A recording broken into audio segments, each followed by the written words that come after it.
तर जेव्हा आपण जसं यामध्ये इन्फॉर्मेशन दिलं की आपल्याला 3 फेस न्यूट्रल आणि अर्थिंग असे 5 कोर सप्लाय लागतात.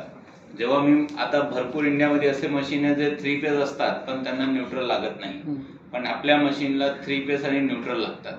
काही इंडियन मशीन आहे ज्यांना अर्थिंग जरी दिलं नाही तरी चालतो, पण इटालियन युरोपियन मशीन मध्ये अर्थिंग इज अ मॅन्डेटरी.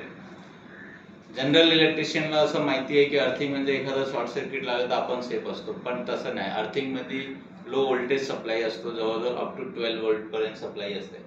तर ते सप्लाय साठी हे लोक वापरतात इलेक्ट्रिकल सर्किट डिझाईन करण्यासाठी, जेणेकरून इलेक्ट्रिकल कन्झम्पशन कमी असतो.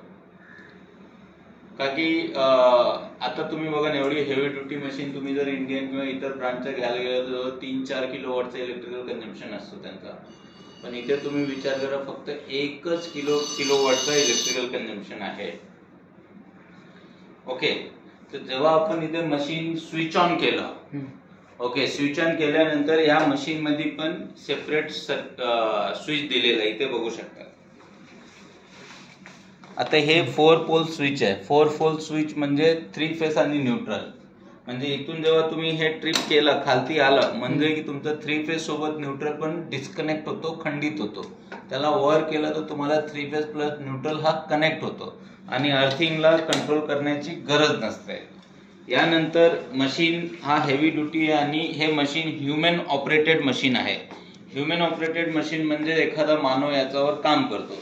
आता कसं असतं की काम करता करता लोक खयालमध्ये पण असतात, काही विचार करतात घरातला, मित्रमंडळीबद्दल, एखादा NGO बद्दल किंवा नातेवाईकाचा पण विचार ते लोक करत असतात, तर ऍक्सिडेंट होण्याची शक्यता असते. म्हणून इथे एक इमर्जन्सी स्विच दिलेला आहे. म्हणजे ऍट एनी कॉस्ट समजा काही तुम्हाला असं वाटलं तर इमिजिएटली याच्यावर थंब मारायचा. म्हणजे एकदा इमर्जन्सी स्विच दाबला की machine as it is condition मध्ये स्टॉप होते. म्हणजे मशीन पण विचार करत नाही मला काय करायचं, मला फक्त बंद पडायचं, because it's a emergency switch. मग जेव्हा तुमचा एखादा ऍक्सिडेंट सारखा सिच्युएशन असेल तर तुम्ही काढा, तो सिच्युएशनला बाहेर काढा, तो रिझॉल्व्ह करा. त्यानंतर परत तुम्हाला काय करायचं, याला खेचायचं वर, म्हणजे तुमचा इमर्जन्सी स्विच तुम्ही डिस्कनेक्ट केलेला आणि परत तो सप्लाय रिस्टार्ट तुम्ही करू शकता. जसं मी म्हणालो की मशीनला 3 फेस प्लस न्यूट्रल आणि अर्थिंग हे गरजेचं आहे, त्यामध्ये कुठल्याही प्रकारचा कॉम्प्रोमाइज करायचा नाही. दुसरा, आपल्याकडे जो इंडियामध्ये जो कलर कोड आहे इलेक्ट्रिसिटीचा, 3 फेस म्हणजे रेड, येलो आणि ब्लू असतो.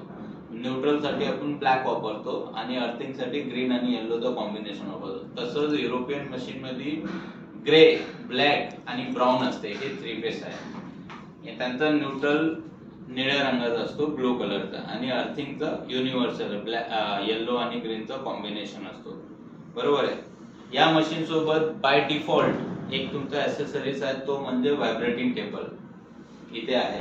व्हायब्रेटिंग टेबलचा असेंबलिंग एकदम सोपा आहे. ओके, हे फक्त तुम्हाला याच्यावर होल्ड करायचं आहे.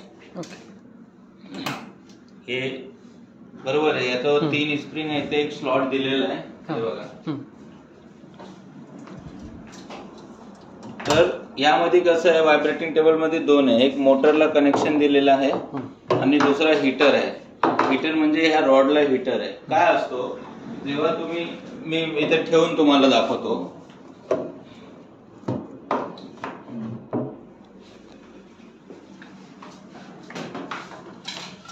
फक्त तुम्हाला एकदम इझी आहे टेक्निक ठेवायचं, फक्त तो पॅरलली त्याच्यावर कनेक्ट झाला पाहिजे, बस. दुसरा काहीच करायचं नाही.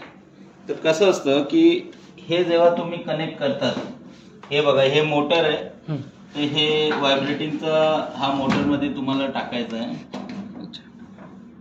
आणि हे रेड कलरचं ना हीटर आहे, त्यामध्ये हीटर मध्ये टाकायचं आहे. तर जेव्हा तुम्ही हे ऑन करतात, तुम्ही बघितलं कसं व्हायब्रेट होतोय. तुम्हाला व्हायब्रेटिंगची गरज नाही, हे बंद करा. समजलं. तसंच तुम्ही हे जेव्हा लावलेलं आहे, हे ऑप्शनल आहे व्हायब्रेटिंग. म्हणजे एखादा तुमचा मोल्ड असेल किंवा एखादा काही प्रोडक्ट असेल, तुम्ही त्यामध्ये चॉकलेट फिल करता आणि याच्यावर ठेवायचा. त्याचं कारण काय, त्यामध्ये मायन्यूट बबल्स असतात. व्हायब्रेटिंग मध्ये निघून जातं. आपण पाहिलं असेल कंक्रीट स्लॅबमध्ये किंवा पिलरमध्ये कंक्रीट टाकतात आहे म्हणून व्हायब्रेट करतात, ते हवा बाहेर पडण्यासाठी. आणि हे बटननी बंद करू शकतात. दुसरा हा हीटर आहे. हे लक्षात घ्या, जेव्हा तुमचा हा व्हायब्रेटिंग टेबल इथे लावलेला आहे तेव्हा तो हीटर ऑनच पाहिजे. त्याचं कारण काय आहे की रॉडमध्ये कसं आहे की चॉकलेट असं पडतो ना, तर रॉडवर चॉकलेट लागलेला असतो. तर हीटरनी ऑन केल्यामुळे काय असतो, हा तुमचा रॉड पण वॉर्म असतो. वॉर्म झाल्यामुळे चॉकलेट इथे सुकत नाही, ते परत ते ड्रिप होऊन तुमच्या टँकमध्ये जातो. आणि तुम्हाला नीट अँड क्लीन करण्यासाठी तुम्हाला चॉकलेट वॉर्म करायला लागतं, जेणेकरून ते प्रॉपर सरफेस क्लीन करून टाकायला पाहिजे. ते हे तुम्हाला डिस्कनेक्ट करायचं आहे, थोडे ऑनच असू द्या, म्हणजे तुम्हाला हे जरा गरम होणार. दुसरा कसं नाही, आता वर्किंग प्रिन्सिपल सांगतो. हा बाउल आहे. बाउल टोटली हिटिंग एलिमेंटनी कव्हर आहे. तो हीट असतो, गरम करतो. त्याचा खालती एक रिझर्वायर सारखा आहे, तिथे पंप अटॅचमेंट केलेला असतो. पंप सक करतो आणि हे ऑगर असतो, म्हणजे एक सिलेंडर सारखा असतो, तिथून ते डिस्पेन्स करून इथून परत येतो. तर हा एक सर्क्युलेशन आहे. टँकमधून चॉकलेट मेल्ट करतो, मेल्ट चॉकलेट ते सक करतो आणि इथे सर्क्युलेट करून परत ते टँकमध्ये टाकतो. तर यामध्ये जर तुमचा चॉकलेट आहे त्याचा जो फिजिकल स्टेटस आहे तो मोल्टेडमध्ये आहे, म्हणजे लिक्विड फॉर्ममध्ये आहे. आणि इथून जे डिस्पेन्स असतो ते पण लिक्विड फॉर्ममध्ये, पण तो टेम्पर केलेला असतो. कारण आपली ही मशीनची नावच चॉकलेट टेम्परिंग मशीन आहे, पण तो कंटिन्युअस प्रोडक्शन केल्यामुळे त्याचं नाव आपण कंटिन्युअस चॉकलेट टेम्परिंग मशीन आहे. बरोबर आहे.